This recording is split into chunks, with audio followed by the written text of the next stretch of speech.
Hello बच्चों। तो finally we are going to complete the present tenses today. तो आज हम स्टार्ट करेंगे प्रेजेंट परफेक्ट कंटिन्यूअस टेंस। ये पार्ट 4 है। इससे पहले मैंने पार्ट 1 में प्रेजेंट इंडेफिनिट टेंस सिखाया था, पार्ट 2 में मैंने present continuous tense and part 3 में हमने प्रेजेंट परफेक्ट टेंस डिस्कस करे थे। आज हम लास्ट पार्ट प्रेजेंट टेंस का, that is present perfect continuous tense, वो डिस्कस कर रहे हैं। आप टेंशन मत लीजिए, अगर आपने वो वीडियो नहीं देखी है तो मैंने उसकी लिंक जो है वो डिस्क्रिप्शन में दे दी है, आप वहां से जाके देख लीजिएगा। अब इनकी हम पहचान देखते हैं। तो पहचान है, अगर हिंदी में सेंटेंस है तो इन वाक्य के अंत में यानी कि सेंटेंस के एंड में रहा है, रही है, रहे हैं, रहा हूं, ये शब्द आते हैं। ठीक है। लेकिन आप बोलेंगे कि मैम ये तो सेम कंटिन्यूअस टेंस की तरह है कि कंटिन्यूअस टेंस में भी किसी भी सेंटेंस के लास्ट में ये सब आ रहे थे। हाँ सेम है, लेकिन यहाँ पे जो रहा है, रही है, रहे हैं विद टाइम आपको दिया जाएगा।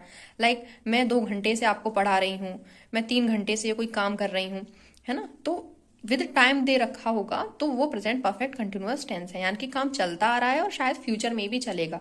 जैसे मैं 2 घंटे से उसे पढ़ा रही हूँ तो यानी कि अभी काम चल रहा है और अभी शायद मैं और पढ़ाऊंगी, तो काम चलता आ रहा है और शायद फ्यूचर में भी चलेगा। अब चलिए प्रेजेंट परफेक्ट कंटिन्यूअस टेंस में हम अफर्मेटिव सेंटेंस, जैसे हर सेंटेंस के हमने 3 पार्ट्स पढ़े थे ना, अफर्मेटिव, नेगेटिव एंड इंटेरोगेटिव। अब ऐसे ही हम अफर्मेटिव के हम स्ट्रक्चर की बात करते हैं। स्ट्रक्चर में सब्जेक्ट आएगा, सब्जेक्ट के साथ हैज प्लस हैव आएगा प्लस बीन, वर्ब की first form plus ING, object plus for, since plus time. अब आप सोचेंगे मैम कितना बड़ा है, बड़ा नहीं है, बस समझना है कि अब परफेक्ट टेंस में हम हैज और हैव का यूज कर रहे थे और कंटिन्यूअस टेंस में हम वर्ब की फर्स्ट फॉर्म के साथ आईएनजी का यूज कर रहे थे। अब ये है प्रेजेंट परफेक्ट कंटिन्यूअस टेंस, यानी कि दोनों ही टेंस का कॉम्बिनेशन है, तो इसीलिए हम हैज और हैव तो यूज करेंगे ही परफेक्ट टेंस की तरह, प्लस हम वर्ब की फर्स्ट फॉर्म प्लस आईएनजी भी यूज करेंगे कंटिन्यूअस टेंस की तरह। अब यहाँ पे एक चीज न्यू है, दैट इज आपको यहाँ पे फॉर और सिंस का यूज करना है। अब वो मैं बताती हूँ कि किस तरीके से करना है। प्लस मैंने जैसे बताया था कि यहाँ पे आपको टाइम दिया होगा, या तो मार्च, अप्रैल, 2 घंटे पहले, 2 महीने पहले, कुछ ना कुछ टाइम दिया होगा आपको प्रेजेंट परफेक्ट कंटिन्यूअस टेंस में। अब जैसा कि इतना आपको क्लियर है कि सिंगुलर है तो हैज लिखेंगे, प्लूरल है तो हैव लिखेंगे, सब्जेक्ट। ठीक है। अब सिंस का यूज हम कब करेंगे? सिंस का यूज करेंगे जब हमको कोई एग्जैक्ट टाइम दिया होगा कि लाइक 2018 फ्राइडे मार्च, यानी कि कोई काम 2018 से चलता आ रहा है या फ्राइडे से चलता आ रहा है या मार्च से हो रहा है, ऐसे। और फॉर हम यूज करेंगे जब हमको पता ही नहीं है कि वो काम कब से चलता आ रहा है, लाइक ड्यूरेशन जब दी होती है। अब अफर्मेटिव सेंटेंसेस के कुछ एग्जाम्पल देखते हैं। जैसे मैं 2020 से यह किताब पढ़ रही हूँ। सो मैं के लिए मैंने यूज करा आई। अब आई है तो आई के साथ हम क्या यूज करेंगे? हैव। तो आई हैव बीन, है ना, कंटिन्यूअस टेंस भी है इसमें, तो हम वर्ब की फर्स्ट फॉर्म के साथ आईएनजी यूज करेंगे। तो I have been reading this book.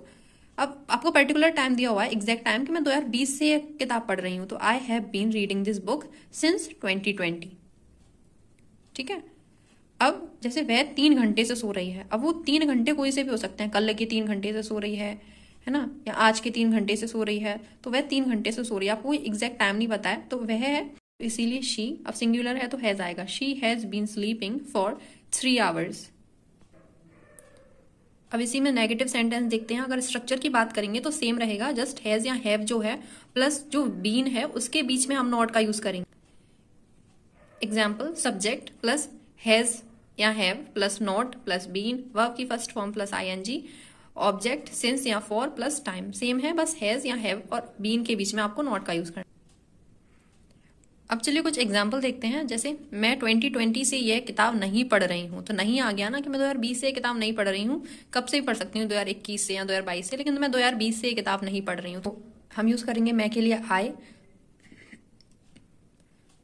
अब आई के साथ मैं हैव यूज करूंगी। ठीक है। अब मैंने जैसे बोला था कि हैज या हैव और बीन के बीच में आपको नॉट का यूज करना है, तो आई हैव नॉट बीन। ठीक है, कंटिन्यूअस है तो reading this book since 2020, so I have not been reading this book since 2020। Second example, वह 2 घंटे से नहीं नहा रहा है, वह 2 घंटे से नहीं नहा रहा है, तो वह तो he has not been bathing for 2 hours.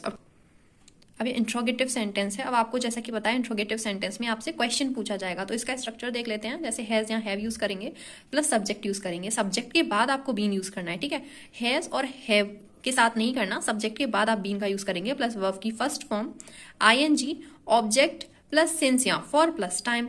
अब सेम ही है, बस यहाँ पे आपको हैज या हैव जो है पहले लिख देना है, सब्जेक्ट के बाद बीन यूज करना है। एग्जाम्पल के लिए, क्या सुबह से बारिश हो रही है, तो टाइम दे रखा है सुबह से, तो इसके लिए हम यूज करेंगे has it been raining since morning.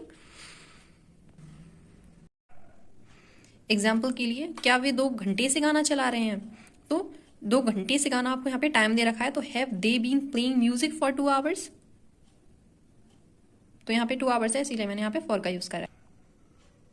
अब चलिए प्रैक्टिस करते हैं। आई होप आप अपनी नोटबुक एंड पेन के साथ बैठे हुए हैं। मैं क्वेश्चन दूंगी, आप वीडियो को पॉज करेंगे, उसके बाद आप सेंटेंस ट्रांसलेट करेंगे और मेरे साथ चेक करेंगे। ओके, फर्स्ट सेंटेंस है, क्या वह 2 वर्षों से जॉब की तैयारी कर रही है? ठीक है, तो इसको आप कैसे बनाएंगे? वीडियो को पॉज करिए और ट्रांसलेट करिए। आई होप आपने कर लिया होगा। इसके लिए आप यूज करेंगे, अब यहाँ पे आप यूज करेंगे have you. Have you been, अब यू है तो हम उसके साथ हैव यूज करेंगे, तो have you been preparing for the job for 2 years? Okay, तो 2 ईयर्स है, तो कोई सी भी 2 ईयर्स हो सकती हैं, इसीलिए हम यहाँ पे फॉर यूज करेंगे। तो have you been preparing for the job for 2 years? Second example है, क्या वह बचपन से तैरना सीख रहा है? अब जैसे आप एग्जाम्पल में देख रहे हैं कि आपको टाइम जो है साथ के साथ गिवन है, तो आपको इस तरीके से पहचानने हैं present perfect continuous tense. Okay, तो क्या वह बचपन से तैरना सीख रहा है? तो इसके लिए आप ट्रांसलेट करेंगे, आप has he been learning swimming since childhood? Okay, तो यहाँ पे 2 आपके वर्ब दिए हुए हैं, ठीक है, एक तो तैरना और एक सीखना। तो क्या वह बचपन से तैरना सीख रहा है? तो has he been learning swimming since. Next example, जैसे रात से बारिश नहीं हो रही है, तो इसके लिए आप लिखेंगे it has not been raining since night. तो इट के साथ मैंने हैज यूज करा है, अब हैज और बीन के बीच में मुझे नॉट यूज करना है क्योंकि नेगेटिव सेंटेंस है। तो it has not been raining since night. Next example, Riya 2 दिन से स्कूल नहीं आ रही है, तो इसके लिए आप यूज करेंगे, तो Riya has not been coming to school for 2 days। तो रिया जो है वो सब्जेक्ट है। अब यहाँ पे मैंने हैज और बीन के बीच में नॉट का यूज करा है, तो रिया हैज नॉट बीन, और यहाँ पे वर्ब क्या है, कम, तो उसके साथ आईएनजी यूज करना है, तो कमिंग। तो Riya has not been coming to school for 2 days। अब यहाँ पे कोई एग्जैक्ट टाइम नहीं दे रखा है, 2 days कोई से भी हो सकते हैं, तो इसीलिए मैंने फॉर का यूज करा, तो फॉर 2 days। अगर यहाँ पे कुछ फ्राइडे और सैटरडे ऐसे कुछ दे रखा होता तो वो हम सिंस का यूज करते। नेक्स्ट, रीता 2 घंटे से रो रही है, तो रीता जो है वो 2 घंटे से रो रही है, तो हम इसके लिए यूज करेंगे Rita has been crying for 2 hours।